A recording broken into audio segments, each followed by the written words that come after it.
বাংলাদেশে ভ্রমণের জন্য আমরা যেই যানবাহনগুলো ব্যবহার করে থাকি তার মধ্যে রোমাঞ্চকর এবং আরামদায়ক হচ্ছে লঞ্চ জার্নি। তাছাড়া লঞ্চ হচ্ছে বরিশাল বিভাগের সবচেয়ে জনপ্রিয় একটি যানবাহন। যদিও যোগাযোগ ব্যবস্থার আধুনিকায়নের ফলে বরিশাল বিভাগের লোকজন অনেকটাই এই পরিবহন থেকে সরে এসেছে। তবে যে কয়েকটি জেলা এখনও পুরোপুরি লঞ্চের উপর নির্ভরশীল তার মধ্যে ভোলা জেলা অন্যতম। আজকে আমাদের ভ্রমণ দেশের একমাত্র দ্বীপ জেলা কুইন অফ আইল্যান্ড ভোলাতে। আসসালামু আলাইকুম, সবাইকে স্বাগতম আমার ইউটিউব চ্যানেল এবং ফেসবুক পেজ কাদিয়ানে।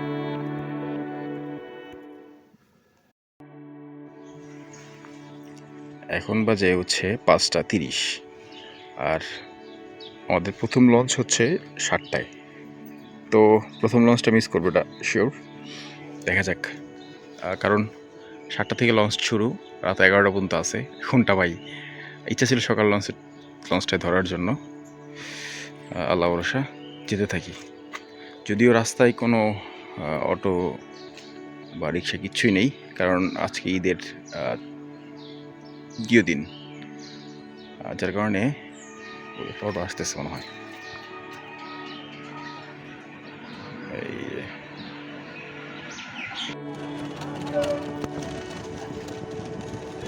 পায়ে রিক্সা চেপে পার হচ্ছি ঢাকার সবচেয়ে ব্যস্ততম একটি জায়গা, গুলিস্তান। যদিও গুলিস্তানের ব্যস্ততা চোখে পড়ার মতন না, কারণ এখন ঘড়িতে প্রায় সকাল 7:30। ঢাকার মানুষের ঘুম এখনও ভাঙেনি। দ্বিতীয়ত, ঈদের ছুটি চলছে, বেশিরভাগ মানুষ এখন গ্রামের বাড়ি। বলা চলে ঢাকা এখন পুরোটাই ফাঁকা। পুরান ঢাকা অলিগলি ধরে চলছে আমাদের রিক্সা, উদ্দেশ্য সদরঘাট। ঢাকা পুরো ফাঁকা।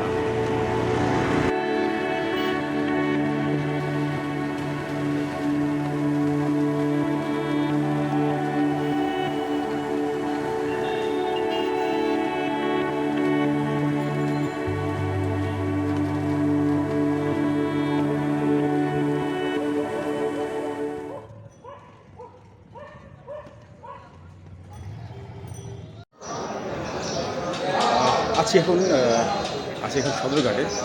সদরঘাট আসার পরে যেটা ভাবলাম যে আসলে আজকে মনে হয় মানুষজন কম হবে, যেহেতু আজকে ঈদের দ্বিতীয় দিন। কিন্তু এখানে আসার পরে কিন্তু অবাক, রীতিমতো অবাক, কারণ আজকে এখনও পর্যন্ত অনেক মানুষজন বাড়ি যাচ্ছে, যেটা আমি দেখাই আপনাদেরকে, দেখবেন।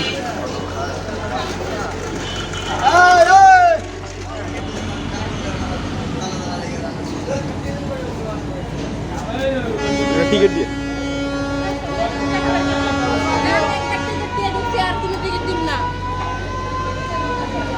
10 টাকা টিকিট।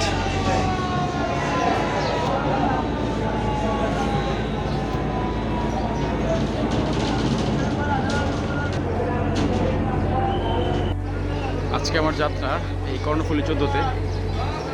এটা হচ্ছে আমার আজকের ভেহিকেল। ভোলা জেলার বিলাসবহুল একটি লঞ্চ কর্ণফুলী 14। আজকে আমার যাত্রা এই লঞ্চটিতে। কর্ণফুলী 14 লঞ্চটি ঢাকার সদরঘাটের লালকুড়ির ঘাট থেকে প্রতিদিন সকাল 9টায় ছেড়ে যায় ভোলার ইলিশা ঘাটের উদ্দেশ্যে।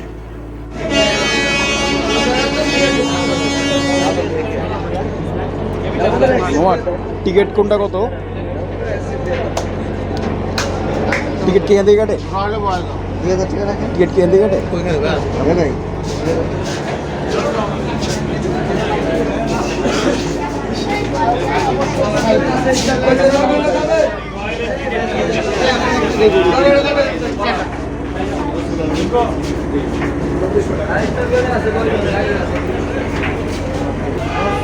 টিকিট কাউন্টার, এখান থেকে লঞ্চের টিকিট কাটা হচ্ছে। আমি এখন টিকিট কাটবো। ইকোনমি ক্লাস 600 টাকা আর business class 700।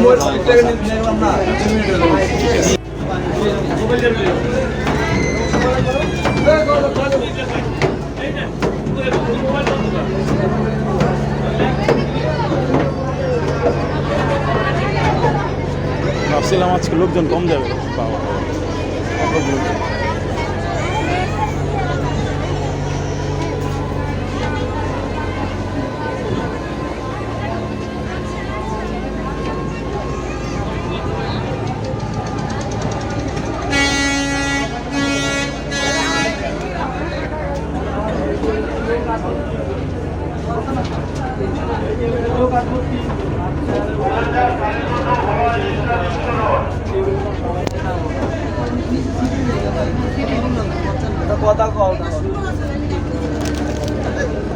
Sorry sorry sorry.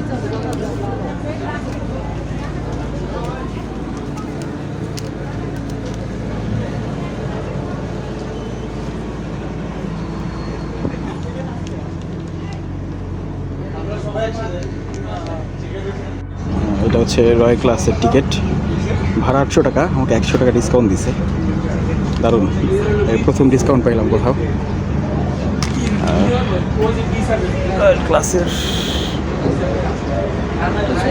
Seat, এটা হচ্ছে ফ্রন্ট আমার সাইড থেকে।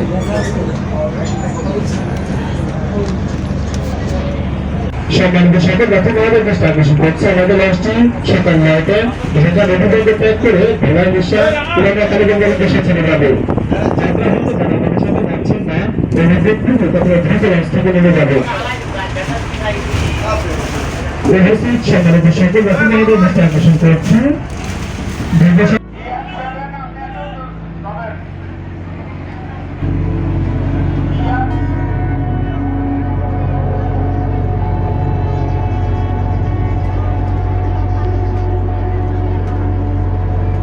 যথারীতি সকাল 9টা 5 মিনিটে সদরঘাটের নীলকুঠির ঘাট থেকে আমাদের লঞ্চটি ছেড়ে যাচ্ছে ভোলার ইলিশের উদ্দেশ্যে। কয়েকদিনের জন্য আমরা বিদায় জানাচ্ছি এই যান্ত্রিক শহরটাকে।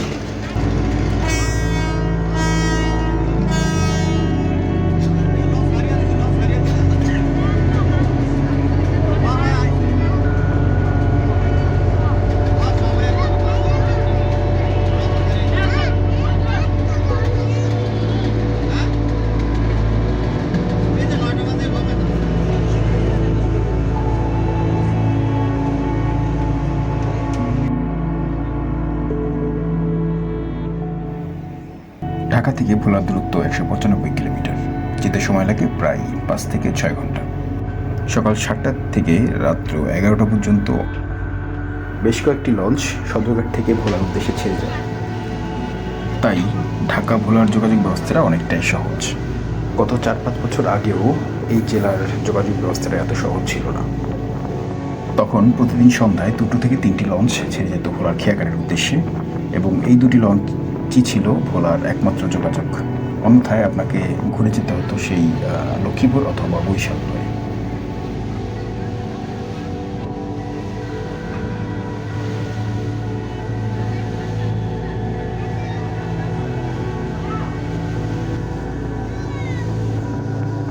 এখন পার হচ্ছি পোস্তগোলা ব্রিজ। ঢাকা থেকে পদ্মা সেতুর দিকে যেতে হলে এই ব্রিজটি সবার প্রথমেই পার হতে হয়, এবং এই ব্রিজটি দেশের দক্ষিণ অঞ্চলের যোগাযোগের জন্য অনেক গুরুত্বপূর্ণ।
পোস্তগোলা ব্রিজ পার হওয়ার পরে লঞ্চের মাস্টার সাহেবকে জানানো হয় যে লঞ্চে কিছু ভুল পথের যাত্রী উঠে গেছে, তাদের গন্তব্য ছিল চাঁদপুরের দিকে।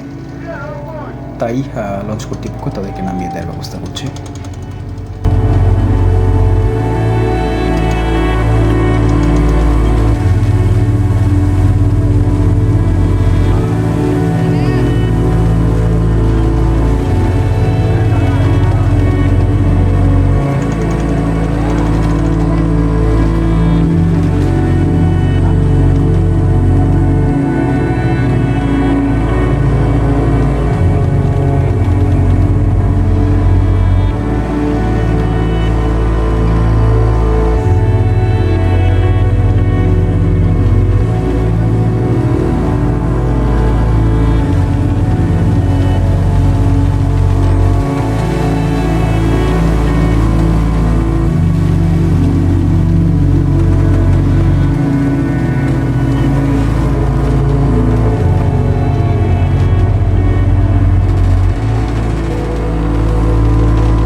আমরা এখন যে ব্রিজটি দেখতে পাচ্ছি এটি হচ্ছে বুড়িগঙ্গা নদীর উপরে নবনির্মিত একমাত্র রেল সেতু।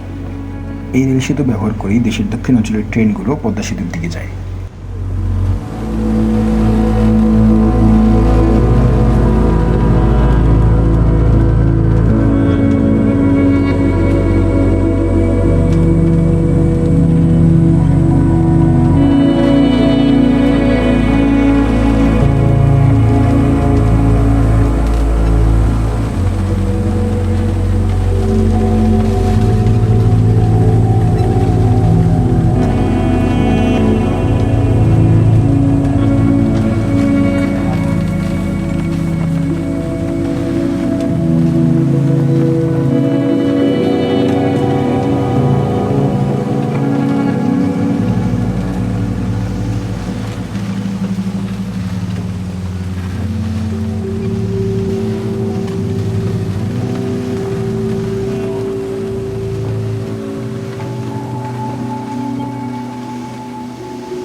এটি হচ্ছে মুক্তারপুর ব্রিজ। শীতলক্ষ্যা নদীর উপরে এই ব্রিজটি নারায়ণগঞ্জ এবং মুন্সিগঞ্জকে সংযোগ করেছে।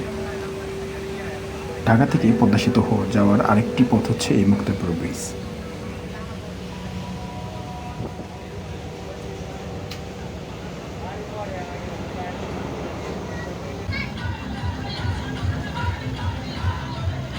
পথিমধ্যে আমাদের সাথে দেখা হয়ে গেল কিছু সাপ্রি ভাইদের।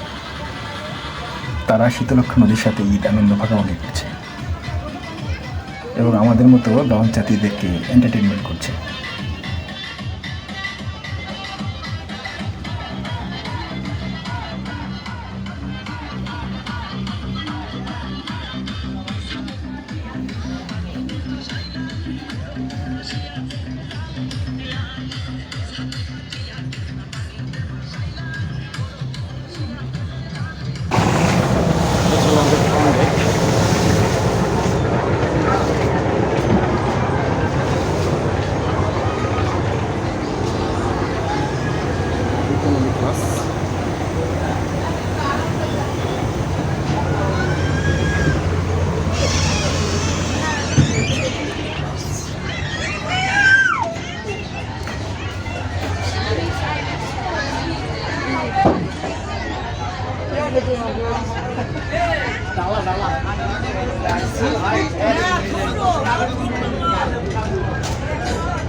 দেখি বাবু একটু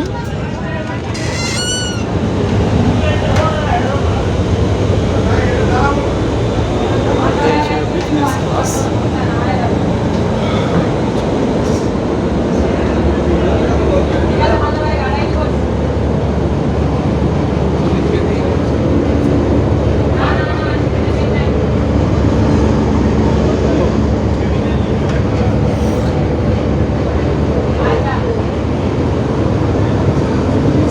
তো বন্ধ আছে কারণ যেহেতু এখন এটা হচ্ছে গিয়ে কেবিন, দুই পাশে কেবিন।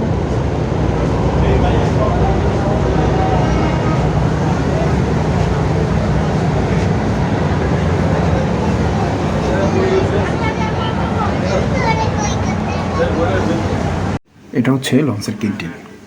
এখান থেকে কোনো কিছু না কেনাই ভালো। এখানকার সব কিছুর দাম খুব বেশি, যেটা আমরা বাইরে থেকে 10 টাকা কিনি, এখানে সেটা 20 টাকা। সবচেয়ে ভালো হয় প্রয়োজনীয় জিনিসপত্রগুলো কিনে তারপরে লঞ্চে উঠলে।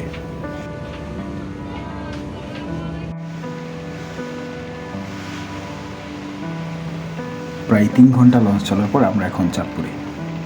আর চাঁদপুর মানে মেঘনা নদী। আসলে মেঘনার সৌন্দর্য বলে অথবা ভিডিও দেখে বোঝানো যাবে না। দারুণ সুন্দর মেঘনা। দূর থেকে দেখতে পাচ্ছি জেলে ভাইরা মাছ ধরছে, এক অন্যরকম সৌন্দর্য। চল মেঘনার সৌন্দর্যটা উপভোগ করি।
প্রায় 5 ঘন্টা চলার পরে আমরা এখন উলানিয়া ঘাটে। উলানিয়া ঘাটের একটা নাম হচ্ছে কালীগঞ্জ। মূলত এই উলানিয়া ঘাট বা কালীগঞ্জ এটা পড়েছে বরিশালের মেহেন্দিগঞ্জের মধ্যে, তাই মেহেন্দিগঞ্জের যাত্রীরা সবাই এখানেই নামে।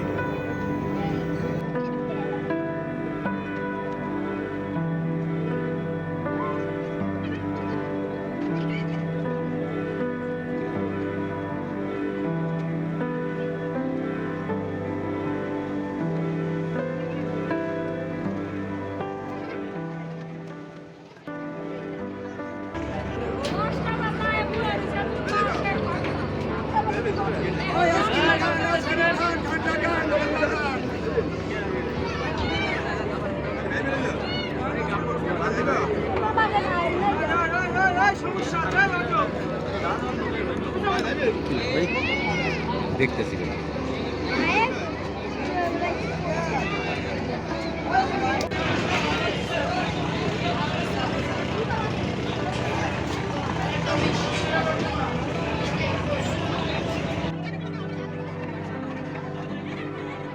উলানিয়া ঘাট থেকে যাত্রী নামিয়ে যখন লঞ্চটি চলা শুরু করলো, টার্মিনাল থেকে একজন যাত্রী মাস্টার সাহেবের দৃষ্টি আকর্ষণ করলো। সম্ভবত তার কিছু মাল এখনও লঞ্চে রয়ে গেছে, তাই মাস্টার সাহেব আবার লঞ্চটি টার্মিনালে প্রেস করলো।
এই সেই কার্নিভাল ক্রুজ।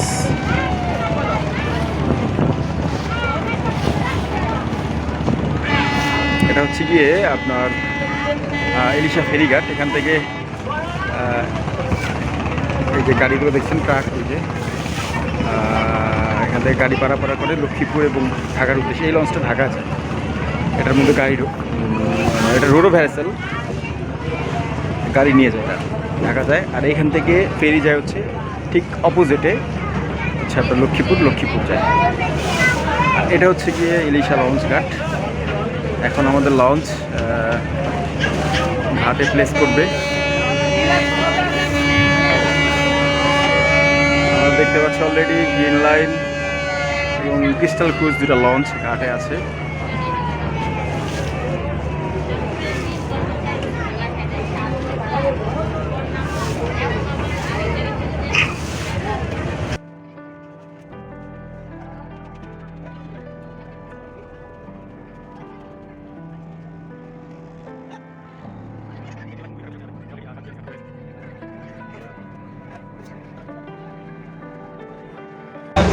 আসসালামু আলাইকুম। চলে আসছি ঘোরাতে। এখন ইলিশা ঘাটে আসছি, লঞ্চ ইলিশা ঘাটে আসলো মাত্র এই তো 5 মিনিট হলো। লোকজন এখন নামতেছে, আর একটু ভিড়। লোকজন নামলে আমি নামবো আস্তে আস্তে। এরকম লোকজন এখন নামতেছে দেখা যাচ্ছে। লোকজন নামা শেষ হইলে তারপর আস্তে আস্তে অলমোস্ট 5.5 ঘন্টার মতো সময় লাগছে আজকে কর্ণফুলি 14। আমার ফার্স্ট জার্নি কর্ণফুলি 14-তে। এর আগে কখনো কর্ণফুলি 14-তে আসিনি। মোটামুটি ভালো ছিল এক্সপিরিয়েন্স। তবে এই চেয়ারের একটা বিশেষত্ব ছিল, আমি বিশেষত্বটা পাই নাই, অথবা নষ্ট হয়ে গেছে। চেয়ারটা নাকি ভাইব্রেশন করতো, ভাইব্রেশন একটা বুট ছিল যেটা দিয়ে আপনি রিল্যাক্স করা যেত। যাই হোক, এখন নামতে হবে, সময় হয়ে গেছে, সবাই নামতেছে, আস্তে আস্তে নামে।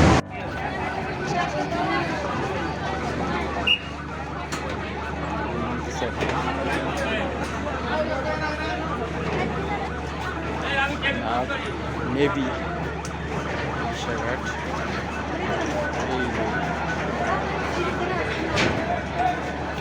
নামবো এখন।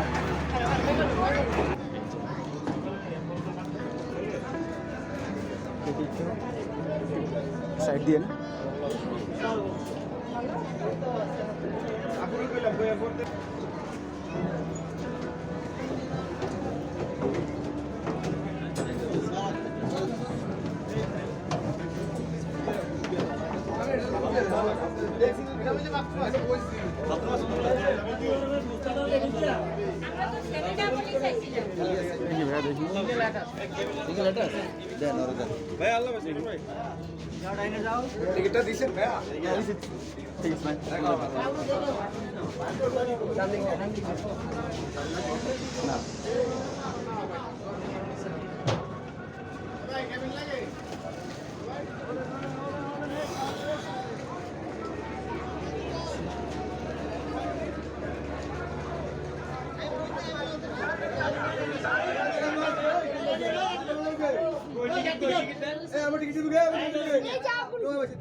ঘাটে প্রচুর পরিমাণে গরম। মাত্র নামলাম লঞ্চ থেকে, এখন অটো খোঁজার পালা। আর একটা সিন্ডিকেট, দেখা যাক সিন্ডিকেটের সাথে তাল মিলাই চলতে হবে। এই যে লঞ্চগুলো এখানে দাঁড়ায় আছে।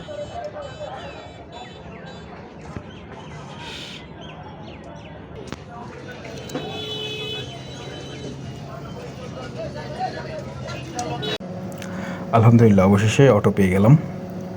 ফিরছি আপন গন্তব্যে। আমার জার্নির আজকে এখানেই শেষ।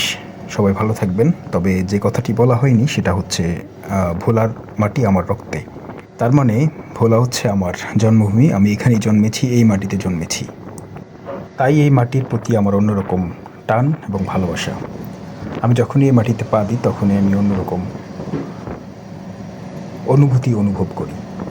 হয়তোবা সবার জন্মভূমির প্রতি সবার এমন ভালোবাসা কাজ করে, আর সেই ভালোবাসাই হচ্ছে আমাদের শক্তি। আজকে বিদায় নিচ্ছি। দেখা হবে ইনশাআল্লাহ পরবর্তী কোনো অভিযান, পরবর্তী কোনো ভ্রমণ বা পরবর্তী কোনো পথের গল্প নিয়ে। ইনশাআল্লাহ সবাই ভালো থাকবেন এবং গাজিয়ানের জন্য সবাই দোয়া করবেন। আসসালামু আলাইকুম ওয়া রাহমাতুল্লাহি ওয়া বারাকাতুহু।